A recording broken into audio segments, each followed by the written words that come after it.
In this tutorial, you will learn how to change the platen and perform routine cleaning.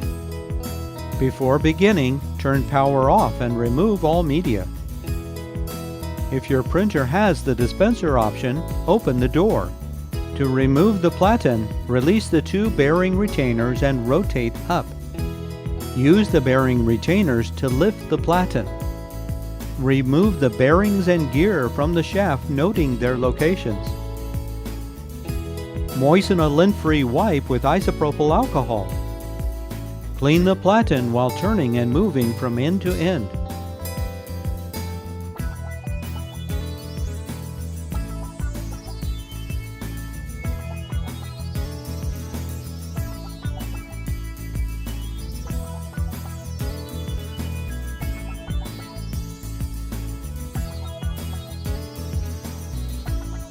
Allow the platen to completely dry before reinstalling. To install the platen, install the bearing on the gear end of the shaft first with the retainer arm away from the roller. Reinstall the gear. Reinstall the bearing on the other end of the shaft with the retainer arm away from the roller. While holding the retainers, drop the platen into the slot. Rotate each retainer down until it locks.